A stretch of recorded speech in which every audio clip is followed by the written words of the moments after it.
I've always said that it was easier for me to race against my son than it is to stand there and watch him, because it totally destroys my emotions towards what's going on, and I get very nervous. I get more nervous watching him race than I do myself. So I would rather be in the race than standing there watching him.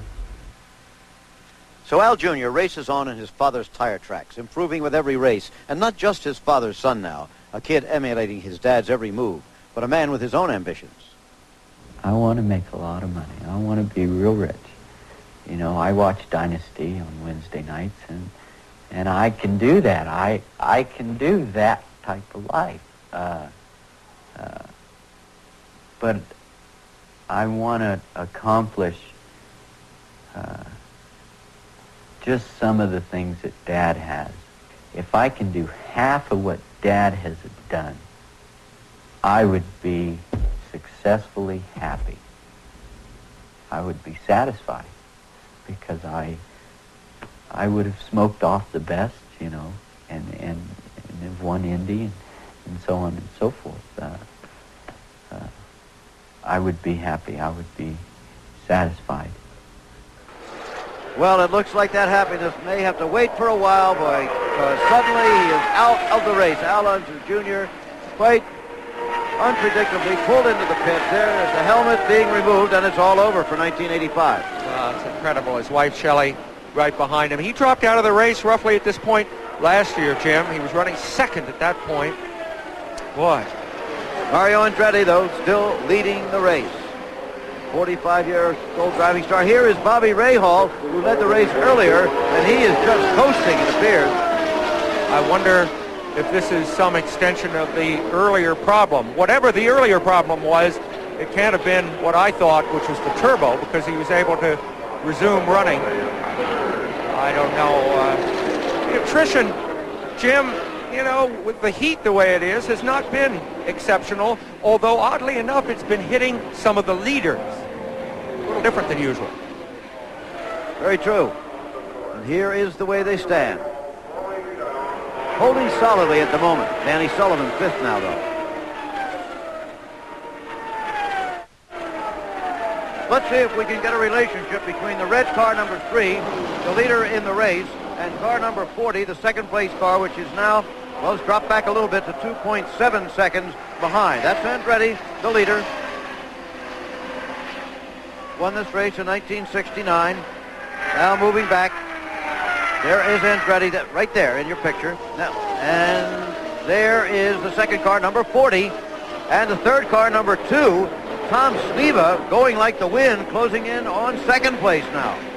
Sneva, who so often makes his presence felt, Jim, in the middle stages of the race here. Doesn't often run to the front in the early going, but this, nevertheless, is a tremendous surprise, because the Dan Gurney Eagle was not given that much of a chance, and yet they have come on and come on with the thing until they are now ultra-competitive just when they need to be. And there is Bobby Rahal finally coasting into the pits. Bill Fleming now with Al Unser Jr.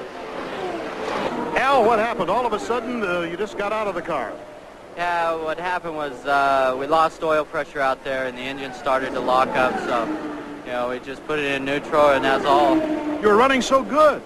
Yeah, well, same this year, you know, same thing last year. We were running real good, and we fell out, and you know, just one of those things, I guess. We just go to the next race and try to win it. Al, there was a lot of talk before this race began about turbulence. We haven't really discussed it yet here on our telecast. What about the turbulence on the track? Was it as bad as you thought it would be? Well, the turbulence is bad, especially going into the corners at the end of straightaways 1 and turn 3. You lose the whole car. You just don't lose the front end like you would if you were approaching a car coming off at 2 or coming off at 4. And you're just losing the whole car, and you really have to stay on your toes. You really have to. Yeah, you really have to be careful. And so. Okay, thanks, Al. All right, back to you, Jim. Interesting observation by Al Unser Jr. And there's Bobby Rahal out of the race. Two heavy favorites, Jim, going out right at the same point. A major complexion change for the race. Okay, sitting there talking to his wife, Debbie. From Indianapolis, Indiana, ABC Sports continues its coverage of the Indianapolis 500. Nothing has changed. It's still Mario Andretti leading Danny Sullivan at Indy. This is just past the halfway point. There's a lot of racing yet to do and a lot of fuel calculations. Danny's rush to the front may be a function of his choice to use more boost to get back into the action that Andretti was using. Mario has led for a long time. It may have been his decision to make it kind of a quiet time for him. Both are able to get more than 30 laps to the tank full, which is impressive mileage. But of the two, Sullivan has been getting more. He got 34 laps to his last tank, Andretti only 31. So despite Sullivan's speed, he's running an economical race. And that lead is dwindling by the second. The scoreboard showing it a half a second, but it certainly isn't. It's nothing now. Danny Sullivan going down low. Can he make the move? Sullivan down.